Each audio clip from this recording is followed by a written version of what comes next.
My name is Era, and I'm the host of the Tamil Creator Podcast. I chat with creators from all over the world to share their stories and discuss hot topics in a way that I hope inspires, educates, and entertains you. Hello, everyone, and welcome to another episode of the Tamil Creator. I'm your host, Era. Today I have, two guests, and they're special in the sense that they're twins. Their names are Swathi and Shurabi Anphalagan. Oh my gosh. See, this is a running joke with me and the Tamil last names. Can you guys say that for me? It's Anphalagan. Anphalagan. Okay, got it. And they are twin sisters who both attended the Western University, and they're currently pursuing healthcare related careers. They've used their science, they use science knowledge to promote inclusion in a series of books called the Twin Tale series. I'm excited to kind of chat with them, mainly because I don't know if you guys know, but I have twins myself, a boy and a girl. So I have lots of questions for you guys, personally, as well as kind of, what you guys have done with the Twin Tale series. So welcome to the podcast and thanks for jumping on, guys. Yeah, thank you so much for having us. We're excited to, speak with you today. Perfect. And even though the users or the listeners, they're only going to be hearing your voices, luckily, because I'm having trouble remembering who's who, but maybe you guys want to introduce who's who just for the, people listening, just to kind of see if they can recognize your voices individually. Yeah, of course. So my name is Shurabi Anphalagan. And yeah, I'm like you mentioned, I'm part of the Twin Tales project with my sister. Yeah, my name is Swathi Anphalagan, and I'm her twin sister, and we both started the Twin Tales project to write children's books and share values of health advocacy and inclusion within our community. Awesome. I mean, I gotta ask this first. You guys probably hear it all the time, or you guys have heard it throughout your life, I'm sure, being twins. But I think the first thing is I was kind of like, obviously, while doing my research, looking at both of your LinkedIn profiles, and I thought my eyes were kind of playing a trick on me when I kind of saw that you guys both worked at the same places around the same time. It was that. Can you tell me about that? Was that like odd? Did you guys plan it that way, or did it just happen to kind of work out that way? No, not at all. It wasn't planned at all. I think as like twins, we kind of grow up in like that same environment. And so like naturally we have like similar interests or similar networks. And so when it came to like opportunities or jobs, we'd often go in the same direction, if that makes sense, or we'd often get opportunities offered from similar networks. And so naturally we kind of t took a path together, and that's kind of where our career direction has been going. And so far I think it's been a great experience. Yeah, I think I share the same sentiments as her as well. Whenever we find a new opportunity, I always share it with her too, just because I know what her interests are, and I find that it's something that we always connect with as well. Even if it's something simple like volunteering, doing it together has been a great experience, and we think that when we find an opportunity, we'd be happy to do it together, just because we both can get a good experience from it and learn from it as well. I've heard from like most parents that have had twins. I mean, usually it's like they're very close, and there's the occasional time when I've heard like they don't like each other. It's like the opposite kind of feeling.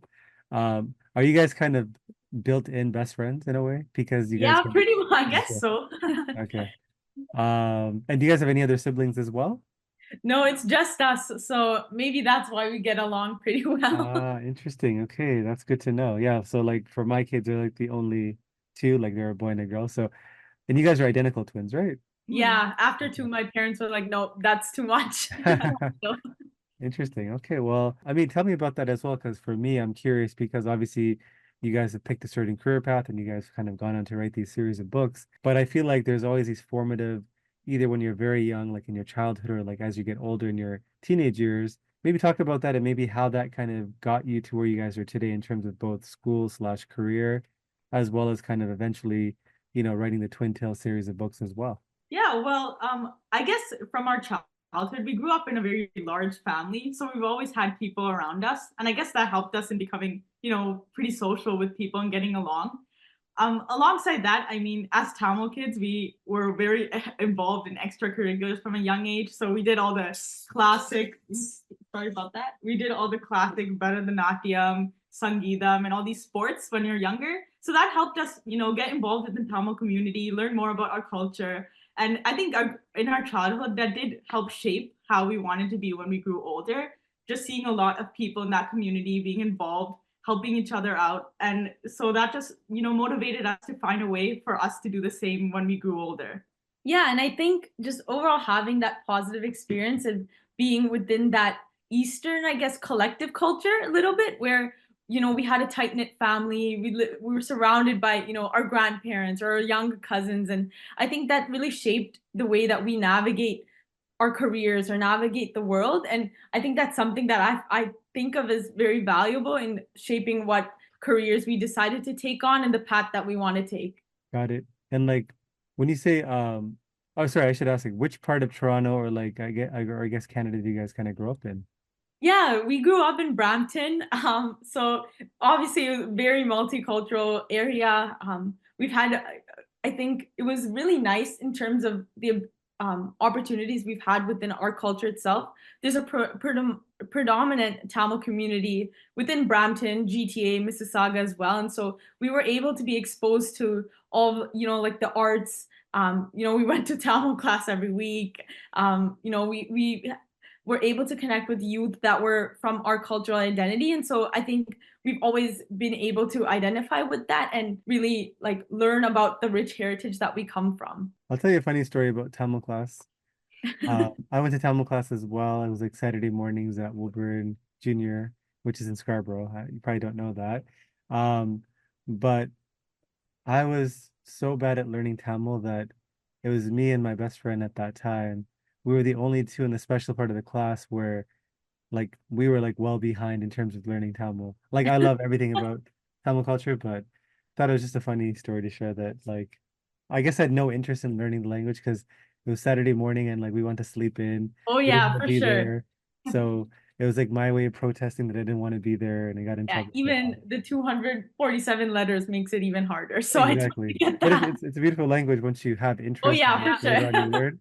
But when you're like a child and like you're just like, I want to watch Saturday cartoons or sleep in, it's Yeah. not as fun. But yeah, no, thanks for sharing that. So I guess what I know you guys kind of shared that, obviously you guys are kind of the only children, I guess, but you guys are kind of twins, sisters, kind of built-in best friends, and you guys kind of have taken this path down together. So what made you guys particularly choose? I guess the sciences were kind of healthcare. And then what made you guys choose to go to kind of Western as your school of choice to kind of explore that career path? Yeah, for sure. I think science is something that we were always interested in, kind of just because of like the endless opportunities that were in it. I think even as children, we were always kind of curious. Like we'd always ask, the why of things, and we loved exploring like the background of things. And sitting. We grew up in an era of technology, so we would sit at Google, googling things, watching YouTube videos, and so that kind of created like that innate curiosity that we had. And I think that's something that we even carried on in high school and when we were looking into future careers.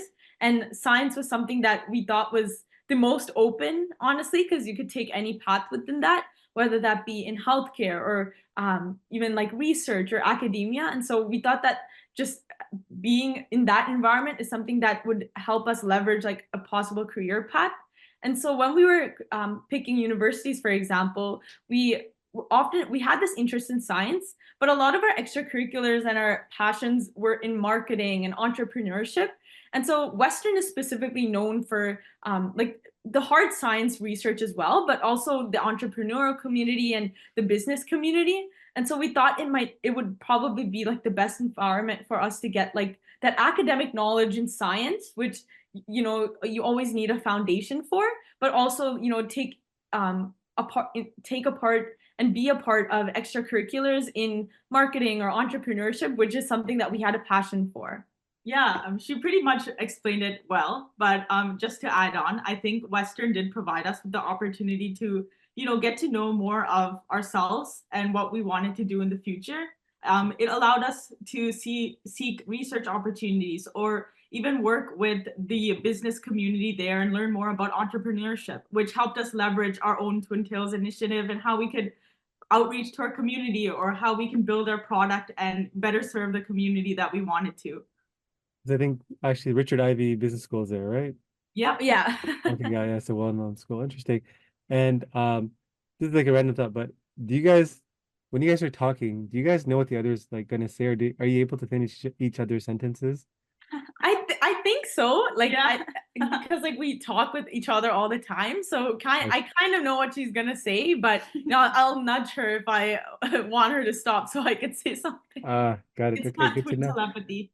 Yeah, because usually I don't have two guests, but it's interesting. You guys have a good sense of kind of how to divide talking time, which is interesting. Yeah. Um, so did you guys recently graduate, I believe? No, we're going into our fourth year at Okay, Western. got it. But yeah, close to graduate. Yeah. Got it. And tell me about your work at Unity Health, and I guess you guys are doing a research position as well at Western, right? Yeah, so with Unity Health and Western and research altogether, a lot of the work centers around knowledge translation. And to sum what that concept is, it's basically just breaking down complex information into easier language that people can take up. And specifically in the field of science and research, many people might find that it's very hard for what we find in research to be translated into the community. For example, even in healthcare, all these findings that many scientists like to work on and publish as papers, they often, there's a huge gap between the science community and the people who actually need them, like patients or children or families. So we've been helping bridge that gap by creating materials that can leverage on the knowledge we have and be able to create and summarize that for the community. Yeah, and I think having that background in marketing and graphic design really helps with that because we're able to break down research into something that's more that can be taken up by the population. That could be, infographics or presentations or workshops, and so it's kind of just balancing our interests as well with and being able to bring knowledge and make knowledge more accessible for all communities. So our work kind of revolves around knowledge translation. And I think even recently we're working on a project of creating children's books with these research institutions on, bridging that gap a little better for young children. Got it. Yeah, I mean, I don't know if the product's out there. There was like a podcast I was listening to about this exact concept of taking kind of exact, like research papers are not the most exciting thing to read unless you're kind of in that field. Yeah. But exactly what you talked about of kind of taking, usually it's a lot of information and distilling it into like easy to understand, like a one pager that is applicable or someone like Yeah. yourself could understand. And I think there's a business that I came across, but I forgot the name because that idea is like perfect because there's so many things out there where obviously with the internet there's so much information, but it's also hard to kind of distill what's accurate or what's like somebody's opinion versus obviously research papers is a bit more time and effort put into kind of the research. So it'd be cool to like reference it and easily kind of understand it. So that's pretty cool that you guys are kind of doing that because I think that's a very much in this world of lots of information and not knowing what's true or what not. I think what you guys Yeah. are looking at is relevant. So yeah, maybe kind of delve into, the aha moment, I guess, that sparked the idea behind Twin Tales, like why you guys started to kind of create a series of books. Like which book did you write first? Why did you kind of call it this name in terms of the series? Love to hear about that. This episode is sponsored by nobody. That's right, nobody. So if you could be kind enough to hit that subscribe button, that would mean a lot to me. Yeah, I guess what started it was the COVID-19 pandemic. During the pandemic, we thought it was a good idea to volunteer at a local vaccine clinic. And so that's where we started to get the idea. While we were at the vaccine clinic, we often saw a lot of children come in. And when it was time to get their vaccinations, we always saw that there was like a negative connotation towards that among the younger population. A lot of children were anxious about getting needles. I think that topic was something that was feared upon in younger children. And that's when we found like a moment in which we thought we could make a change towards that. And that's what initially started our idea of creating children's books. We've always liked to do digital art, and that was something that we found a hobby or interest in during the pandemic as well. So we thought that, using that art and creating these illustrations to teach children that vaccines weren't bad was one way in which we could start creating this initiative and use both our passions and hobbies into something useful for a community. And I think just to talk a little bit more on like the organization itself, after we created our first book, we thought of, creating a name for books to come, because we did see it as something we were interested in, something that we wanted to continue. And so Twin Tails came up because it was a fun play on words, but also because we were twins, and that was kind of a part of our identity and a part of the brand that we wanted to create. And so I think after we released our first books on vaccination and we got a good reception to them within our community, we continued working on expanding them.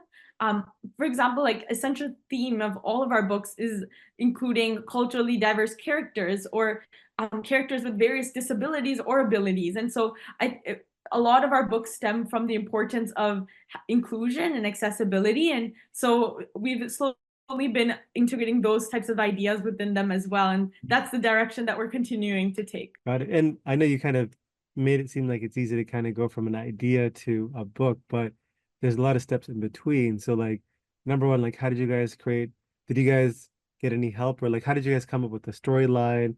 How did you guys do illustrations? And how did you kind of go about kind of publishing the book as well? Yeah, for sure. Honestly, it took a lot of planning. But during the pandemic, we had a lot of free time.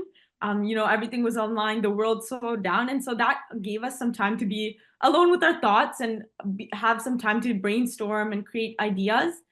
We also did a lot of research on how we could, create like a final product, like you mentioned. And so I think just that planning aspect of it was honestly the longest. Especially since we were like new to the field. I think it was important for us to look and research vendors, for example, and research methods for us to do it that were accessible, but also like financially responsible, since we were still in school and we were like entering the new field. And so I think the whole process itself with like the plannings took almost like a year, and then we were able to create the storylines. We would often like connect with children in our community. We had a lot of little cousins, for example. We'd ask them their feedback on our storylines. We read a lot of children's books to get some inspiration from, and I think that really helped in shaping the final product. And where did you guys find your illustrator? We actually illustrated all our books ourselves too. Wow. I think that helped leverage our platform as well, just because we were able to have a lot of control over what we wrote and what we drew and how our books turned out. We did have a background in like graphic design, and we did like to do digital art. So I thought that was a good way to blend that together. Alongside that, I think that it took a lot of research. We haven't done this professionally, or we didn't know like exact tools or resources that I guess professionals would use. But so with the pandemic giving us some time, we did do some research on how to create these illustrations and how to make them accessible for children with various disabilities as well, because there's many children in the community who have visual disabilities and need large text in the stories or color contrast when you're creating characters, so that they can enjoy the books just like any other child can. So a lot of it did have to do with researching, and I feel like when creating a product, there's a lot of ups and downs, but they help you learn about how you can move forward. And so after that first book and sharing that with our community, we were able to learn a lot more about how to write the stories and how to cater them better to our community. And that allowed us to create 3 more stories after. So how did you guys talked about trying to be responsible in terms of obviously financially putting it together, the books as well? So how did you financially fund the product or fund the books as well? Like, did you guys put in money yourselves, or like how did that work?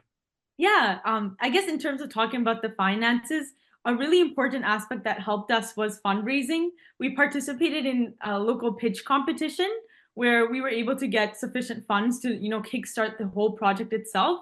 That really helped us, because just having someone else externally, believe in us and actually be able to fund the project itself was, very helpful in leveraging it.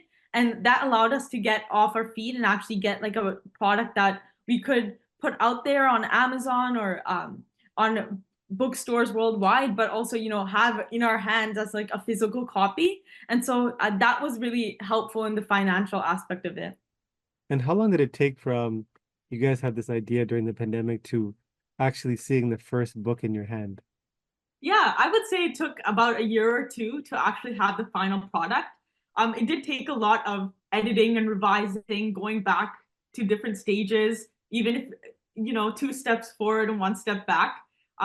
especially just because this was a new experience for both of us, it was a learning curve. And I think it does help us appreciate how much we're doing and allow us to build our skills as well throughout the process. So yeah, it was a long process, but it was definitely an enriching one. How did you guys find the process of working on this? Because I mean, I obviously this is like it's a passion project, but there's like money involved, and it's almost like a business in a way. I know Mhm. you guys have other aspirations with the kind of giving back, and there's a like a non-profit element to it as well. But you know, Yeah. it's a very substantial project that you guys worked on together. You guys are already sisters and best friends. So, did you guys have any hesitation in like doing this together in the sense that, you know, when you work on something with somebody you're already so close with, and you know there might be disagreements on like, you know, the content, how you do things. Did you ever think about, oh, maybe this is not a good idea, or like how did you guys kind of navigate that? Yeah, I think, when you've been with someone for 20 years, you kind of know their strengths and know how to work together with them, I would say. And so I think there wasn't really a big hesitation in terms of, working on this together, especially because I think we have our own unique skill sets. And so they really served us well when we were creating this, like you mentioned, business or creating our organization. For example, I would say my sister is like more creative than me, for example, or she's better with like the creative aspects, like the illustrating or the storylines, while I take more of like the admin stuff or public relations, or actually like getting the books published and printed. And so I think just knowing each other's strengths really helped us in like I guess splitting the roles, for example, or knowing which direction we would take. And obviously, like any project, there is disagreements here and there, but we've been able to navigate them and talk things out, if anything. And Yeah, I agree with her as well. I mean, even I feel like it would speed in the process working with her just because I know what she prefers. I know what her strengths and weaknesses are as well. I know that she would also be very blunt with me. So if she didn't like something, she'd tell me straight up, and it wouldn't lengthen the process of, getting our editing or revisions done. For example, if I had an illustration I drew and would show her an idea, and she would straight up tell me, yeah, that's not what I'm looking for, that did help the process. So I guess just working together was something that helped us. I knowing each other's strengths and being able to play with that and moving forward to creating the final product. How did your parents play a part in this in terms of like how did they view this project? Like again with my parents, like it was school is always kind of the focus and career and all that Mhm. stuff. Even though what you're doing is amazing, and I understand that, I feel like my parents maybe at that time, and maybe your parents are different, would be like, hey, is this a distraction? Do you really need this? Like, how did they kind of play yeah, a part in this whole journey? I think we're lucky to have like supportive parents that truly understand like the multiple interests that we had. And even from a young age, they always kept us busy with not only school but like the arts and being creative. And so that was a really big part of our identity. And so I think especially being like in the pandemic, we had a lot of free time. And so technically it didn't really hinder as much of our schoolwork as possible, but they've really been helpful and like helping us find opportunities, for example, or helping us build networks was really helpful with even having our parents, by our side and them being our number one supporters. That's awesome. And I agree with her as well. I think being in the with our family, I guess they did support us a lot with this initiative, especially because it kept us very busy during the pandemic. Even if we had free time, they knew that we're spending it on something that we were happy doing.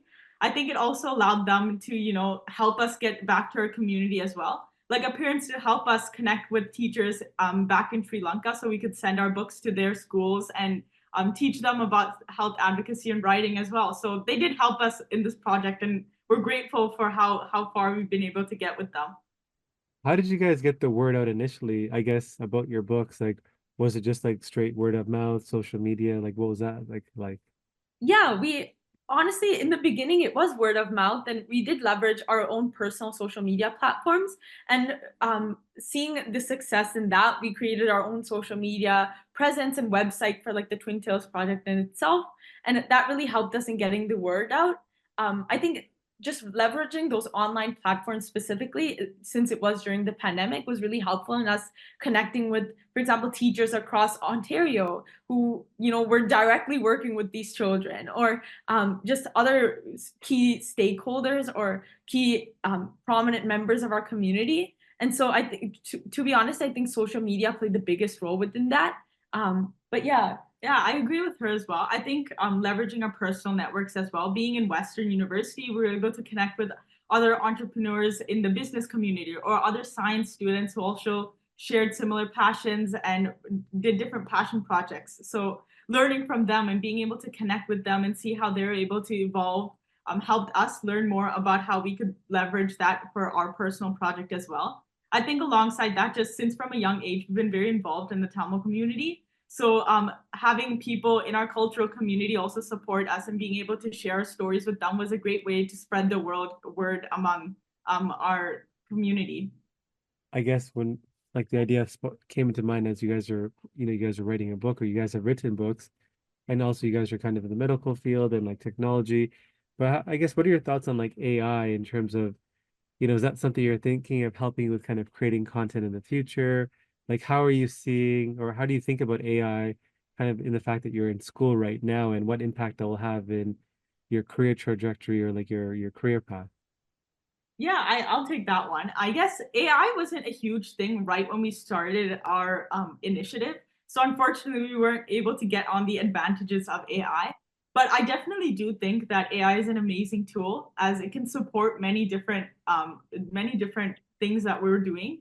For example, even if in the initial writing aspects, just having AI go through our manuscript and tell us if there's any spelling errors, rather than us having to do that multiple times to make sure that we didn't have any mistakes, or ensuring that our graphics or illustrations didn't have any minor errors, or when we translated that towards designing the actual book, if there's any aspect that AI could have helped, I think that it is definitely a useful tool. Yeah, and that being said, I think in the present day, AI does take a large part of our lives and our schedules, and it's really a tool that we use now to be more efficient.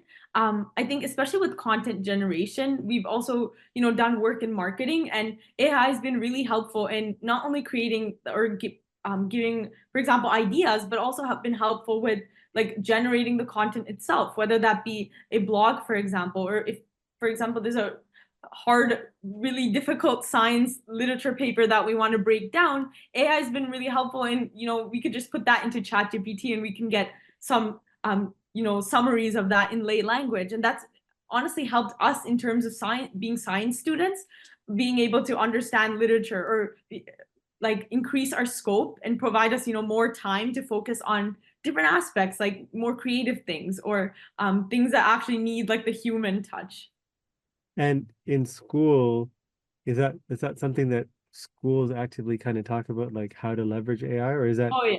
Oh, it is. Yeah, Okay. I think even, like just being at Western too, I think in the beginning, like in the academic community, it's often had like a negative connotation. They would be like, it's like plagiarism. You're not supposed to use AI to write an essay. But as students who actually use it, I don't think that's like the primary method that we or the direction that we take.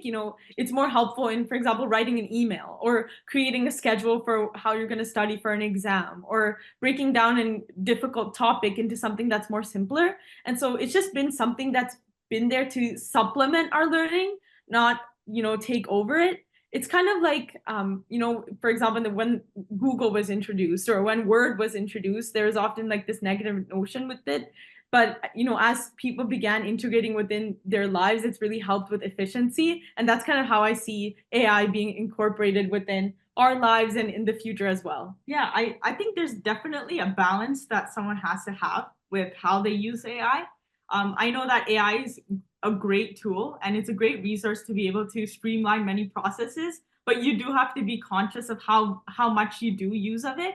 AI does reciprocate the biases of people that create it, and you have to be conscious of what type of information it's using, and be able to use your own lived experience when looking at what AI has created to be able to integrate and add that human touch, I guess. So being able to balance that, I think, is a great strategy or great skill to have, even in the future, and even for a future career as well in any field. Did you know that every time you left a 5 out of 5 review for this podcast, a Tamil parent lets their child pursue a career in the creative arts? Okay, that's probably not true, but if there's a chance that it is, do you really want to jinx it? Leave a review. Do it for the young creative in you. Oh, great answer. I know you guys have currently 4 books that are out. So do you guys have plans to release more? Is it kind of anything in the works? Yeah, we definitely have plans to, make more. Being a children's book author is something that we truly resonate with and something we want to continue in our future. As, we ourselves learn more about the world, we would love to, create and make that more accessible for others like children. And, seeing the success on how we've been able to leverage the books and have it be accessible for children, we found it as an incredible medium for us to convey like positive values and provide representation for different communities within our children's books. And I guess for you guys are like an interesting inflection point because you're in your last year of undergrad and you guys have kind of explored kind of the working world as well. So where do you guys see yourselves like on a, I guess, professional level or personal level, whatever it is, in the next 3 to 5 years? Well, we definitely do see ourselves continuing to write stories and bringing the Twin Tales project forward. I know that this is something that we are truly passionate about, and it's something that we find as a good hobby. And we want to be able to still continue writing these stories and hosting workshops within our communities, donating our stories, and speaking more to our community itself, and being able to translate the changing attitudes of our society in these books. So definitely, we want to continue working on this project and building it to serve more people and be more accessible to everyone worldwide. And I think you also mentioned professionally too, and I think we want to be lifelong learners, honestly. And so just where we see ourselves in the future is continuing to seek opportunities to explore a variety of fields, and being able to create an impact in our community is something that we find that's a goal of ours and something that we hope to continue working towards in the next 3 to 5 years. I'm a fan of like learning from failures or just using them as learning lessons. So for each of you guys, like what's been maybe it's the same one, but what's like a failure or learning lesson you guys have experienced recently? And like what was the learning that you got out of that? Yeah, I would say that's a hard question, honestly. We try to, live with no regrets, but obviously there does come, learning lessons that we've seen in the last 3 to 5 years. I think one, within our transition to university, we had to move away from home, and so we had to, give up a few of like extracurriculars that we had. I've always wanted to, keep learning instruments and being really active in that, but unfortunately wasn't really able to after we moved out for undergrad and have been working. And so I think I wouldn't say that as a failure, but I'll just say that's an opportunity we never took. And that's something that, from that experience, I really learned to take chances and just, really evaluate what my like passions are, and not like create time for that, because the time will never come basically. And so that's kind of a lesson that I take on within any career or any option that I look into is, sticking to my passion, but also creating time for those things, those lifelong goals that you may have, as you never know what comes next, right? Yeah, I totally agree with her. I think I've been able to learn more about how I can balance my professional and personal life. Just being able to know that there's always room to do something that you want to. So for us, I really like music, and so just being able to have some time for me to listen to music or even want to try to learn more instruments is something that I hold as a goal or learning opportunity for the future.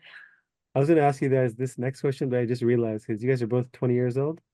Yeah. So asking what you're thinking at 16 was 4 years ago. So it's Yeah. always relevant with like my other guests. So maybe it's like not even 16, let's say 14 or like 12, like basically like almost a very younger version of yourself. Like what's something that if you had to like talk to your younger version of yourself, say at 12 or 13, 14, like what's something that you would want to tell that version of yourself? I guess I would tell myself to keep going and stay positive. I know that when you're younger, it seems like you're not doing enough, or I guess like just being able to live life when you're younger and be able to know that you're going on the right path. I feel like as when you're younger, you don't have as much control or power among what's around you. So just being able to know that you'll be able to lead yourself in a way and just go with the flow is something that I'd tell my 16-year-old self. Or yeah, I totally agree with that too. Especially like if you mentioned 16-year-old, I'd see that time as being something that was ever changing. You know, nothing was ever stable at that point of our lives, and so I think just being able to navigate that and being positive is something that I would tell my 16-year-old self to do, is just, you know, like she mentioned, go with the flow and always, you know, see the positive in any situation and just know that in the end it will work out. Even if that's not the way you originally planned, there's always something in store. And so that's kind of a lesson that I still carry on today. You know what's crazy? If you add up the ages of both of you guys, it's my age, so it's crazy. Oh no. I was thinking that whole time, but anyways, the another question, I guess, that we kind of looked backwards, now kind of looking forward, is in terms of your personal legacy. So, like, how would you guys want to be remembered by your friends and family in a few sentences? Well, I think I guess I would want to be remembered as someone who's always there to help or who's always kind. I feel like that's something that we can simply integrate into our lives and is something that we can easily take conscious effort into doing. Just being able to treat people the way you want to be treated or being able to just give respect to everyone is something that I want to carry on in the future and be able to be known for. I think that won't be too, I hope that won't be too hard, but I just want to be known for someone who could make other people happy or is always there to help.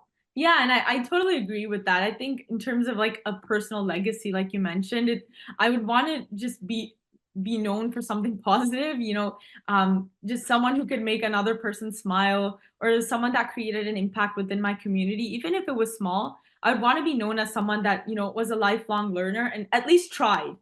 Even if it wasn't successful, just being able to be someone that tried and took all the opportunities that they had. You know, especially someone who grew up in Canada and has that Tamil background. I think it's really valuable that we have like these endless opportunities here. And so I just want to be able to, you know, use them to my fullest and be able to, you know, create a positive impact within our community. You guys both referenced kindness as something you want to be known for. What was kind of the impetus? Like, I guess, did you guys see that from your parents, family? Like what, or like who or what kind of inspired you to kind of follow that path or had that mantra? Yeah. I think we grew up a lot with a big family, and so we always saw like our parents caring for our grandparents who were elderly, and that's something that's always resonated with us, is just being there for others and caring for them. And so I think just learning from them and seeing how they've been able to create an impact in their community or in their family even is something that we try to hold on and try to reciprocate as well. Yeah, I guess even being in Canada and knowing how many of the sacrifices our families have made from moving from Sri Lanka back into Canada and being able to live in such a privileged lifestyle here without having to fear of anything or being able to have the endless opportunities we had. We wanted to be able to leverage that, knowing the potential of many Tamil people who didn't have the opportunities we had or the like fearless lifestyle that we have here. We want to be able to, you know, not waste that and be able to use that as a positive platform for us to grow further. Awesome. Well, that's a good segue into the last part of the podcast. It's a fun speed run I like to call Creator Confessions. I'm going to basically say a bunch of statements and you guys tell me the first thing that pops to mind. Ready? Okay. Favorite Tamil food? I would say Jaffna fries. I would say kotta roti all the way. What are Jaffna fries? So I guess maybe that's more of like a TikTok thing, but it's like fries with like some Tamil spices and like onions. It's like a white sauce. Yeah. Okay. Sauces and like Got it. Spices. It's really good. If there was like a fire or flood or something where like you had to like just grab the first two things you could take with you, and it's not people, like what would those two things be? My first thought was like my laptop. Like I spent so much time on it and I feel like all my valuables are on it. So maybe that. I was thinking like childhood albums. So we grew up in an era without like phones to take photos. So a lot of our like childhood pictures or even pictures of our grandparents and family are actual physical copies.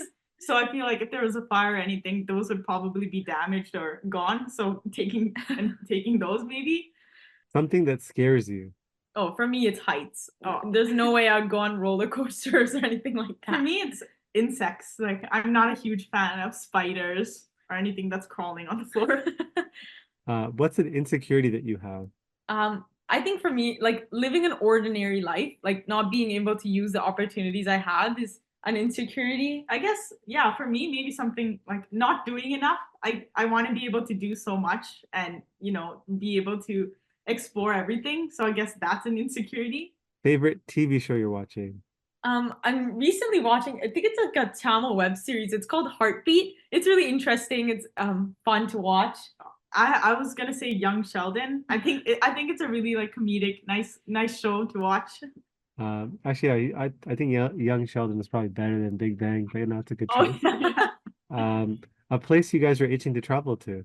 I would say I want to go back to India. I've learned more about our culture now, and last time I went, I was really young, so I want to be able to go back and see all the temples and learn more about our Tamil culture there. I was gonna say like Portugal because it's such a nice, like pretty and aesthetic place, and I want to really see all those, touristy things generally within Europe. No, Portugal is one of my favorite places to visit. Do you guys like Portuguese food?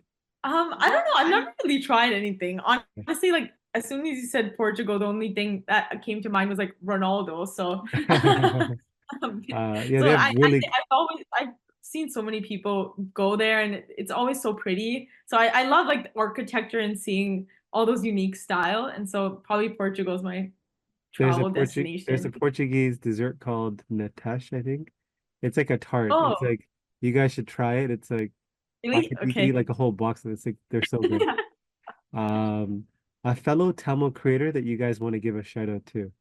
Ooh, that's a hard one. There's so many good creators out there, and I mean that's amazing to see now. Other than you, who I would give a shout out to, maybe Vijay Thanigasalam. I really like his content aside from the political stuff. I like how he advocates for the Tamil community, and I like the content that he produces. So I would say him. Yeah, I think just even in the beauty space, there's so many Tamil creators there. So maybe shouting out them for being able to bring like our culture and bring the Tamil heritage into social media, and even seeing beauty brands, seeing their faces in like Sephora and stuff is really inspiring. Favorite childhood memory?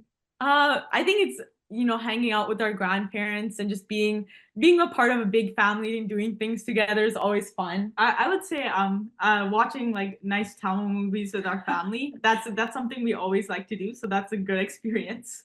What's your favorite Tamil movie of all time?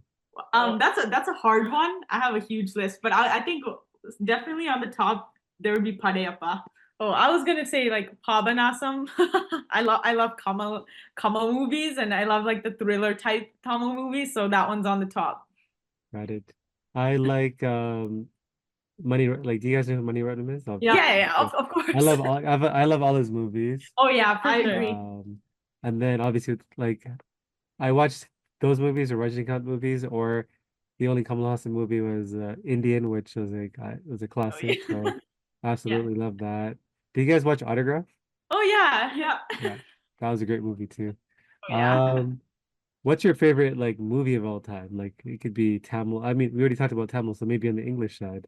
Oh, I would say like The Pursuit of Happiness. Like that's like so cliche. Everyone says that's their favorite movie, but it's actually like really inspirational and something that something that I carry on within my day-to-day life too. I was gonna say Life of Pi. I mean that was a really like interesting movie. It came out when we were a kid, and I loved like the whole like cinematography in that movie. It was really interesting. It's very beautifully shot. Have you guys read the book? No, I haven't read the book, Okay, so yeah. I guess the movie captured me enough. Yeah. No, it's a good book, but yeah, the movie actually did it really good justice. What's a decision that you guys have been putting off for a while? Oh wow. I guess whether to watch Indian 2 or not, because we're talking about movies. I know it just came out, but Indian 2 just came out? Yeah, so it came out recently, and there's a mixed review. So being a Kamal fan, I don't know if I should go watch it or not. Why did I not know about this? Interesting. Okay. Maybe because it wasn't that good of a movie from what I've heard. Oh, I Yeah. see. Got it. And for yourself, was that the same Uh, answer for you as well? yeah, I mean, yeah, I guess that to take like a comedic aspect to it, maybe that. Um, I mm, I can't even think of one on the spot, honestly, to a decision that I've been putting off. Maybe like traveling, like finding a next travel destination and planning a whole nother vacation might be a decision I'm putting off. But yeah. Money can be hard to come by, but here is a $100 opportunity for you. Join my free newsletter for free exclusive content and a free chance to win $100 when I hold special draws. Did I mention that it's free? And who would you want to have on like your invisible council? Like just someone that you could like theoretically have access to anytime you want if you want to like pick their brain. Oh my God. I probably like I was honestly my thought went to like some like famous like business CEO or something so they could guide like my decision. But honestly, my first thought was like music because that's something that we both love as well. So maybe like a musician like Chitrama or like SPB or something like that. Just to teach me how to sing so as well as they do. And for Yeah. yourself as well? Yeah, I agree. And I guess what's a purchase that you guys have made or like splurged on recently in the last couple of years that you have no regret about?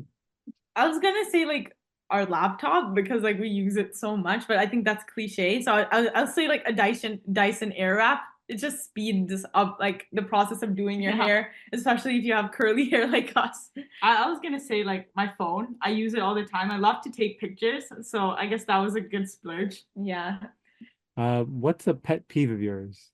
I think just poor time management is like a really big pet peeve of us. I think we both have Yeah. like type A personalities. So just like being able to manage time, like have like that balance with professional and personal lives or something that is important to us. And it's a pet peeve when I see, people Right. coming late or just stuff like that. Yeah, I would agree. I think that's a big pet peeve when people don't manage their time well, I guess. I manage my time well, but it's funny you guys said that. I think I was 5 minutes late for a call. Oh, So were sorry you? about I that, didn't guys. even notice. Oh, I didn't notice. If that was your indirect way of telling me, then I get the message. Oh, Oh no. no, I didn't. If Okay. you knew that you were gonna die tomorrow, what's a Yeah. regret that you would have? Okay, that's a difficult really deep. question. I often try not to be like too negative, but I would say like a regret that I would have is just not learning enough. I've always like I even mentioned this before too. Like I've always wanted to learn like so many instruments, like really be like know a lot of more about our heritage. We did, partake in like Carnatic music and stuff, and just not being able to grow in that as much as I wanted to might be a little bit of a regret. Yeah, I think that too. I have a lot of goals in wanting to be able to, travel more, see more places, I guess. So I think that might be a regret, just not being able to travel enough. So yeah. A celebrity whose life you'd want to experience for just one day.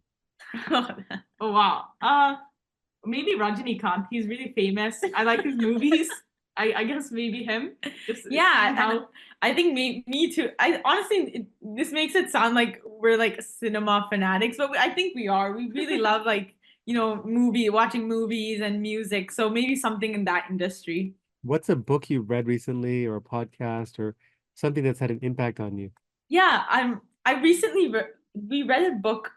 I think you read it first, and then she told me to read it too. But it was a book called Sita by David Patnaik, and it talks about like Hindu mythology a little bit, and like really shaped the way I view life now. It's really like philosophical in a way, and I think it's really impacted how I see things now. Yeah, I was gonna say a similar book as well. I think that author just has a way of being able to translate some of the stories that we heard growing up in as Tamils or even about our culture as well, and just being able to see those stories translated in a way that teaches you the main narrative behind it or the main value or life lesson was a great like book I would recommend. It was just great to change the way you think of life, be more philosophical, and I guess shape the way in which you want to create an impact to the world. Yeah, and I think even to add on, I know you mentioned podcasts too. So just yesterday, I listened to a podcast from, I think it was Vijay Thanigasalam and Janani, and it was such a good podcast episode. I really connected to it. They talked about, coming from like a Tamil background and then immigrating to Canada and how that really shaped their decisions and career paths. And I found that really inspiring. You're talking about Jenny Bhaskaran, right? Yeah. Yeah, she was guest number 5 or 6 on my podcast as well. And what's a belief, behavior, or habit that's improved your life? Yeah, I think for me, it's just like whatever you put out there will come back. And so that's kind of always made me want to be someone that creates a positive impact and someone that's always there for other people. And hopefully just, it's kind of the idea of karma. But yeah, I think that's one of philosophy I carry on. I think for me, maybe like trust the process. I know that sometimes it's easy to, think that it's not going the way you want it. But even regardless of the outcome, just being able to trust that it's going to go in favor for you is something that I believe.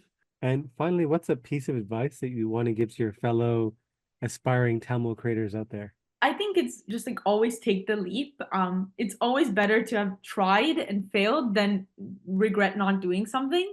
So maybe that's like my piece of advice. I guess for me, like focus on yourself, being able to grow and what you want to achieve. I think whether that's personal or even for your community, just being able to support or advocate for your community and voice the concerns of yourself or those around you to be able to create a better world is something that I would advise anyone to do. And that could even mean just following your passions or doing what you like. So yeah. That's awesome. Well, that's a good way to kind of end off the podcast. So thank you both for jumping on, sharing your story. And this is kind of a unique episode in that it's one of the few that I've had 2 guests on. Typically I have 1. So thank you guys for making time. So for, I guess, anyone listening, they're listening to this and they're kind of inspired and they want to connect to kind of learn more about kind of what you're doing with the Twin Tale series of books.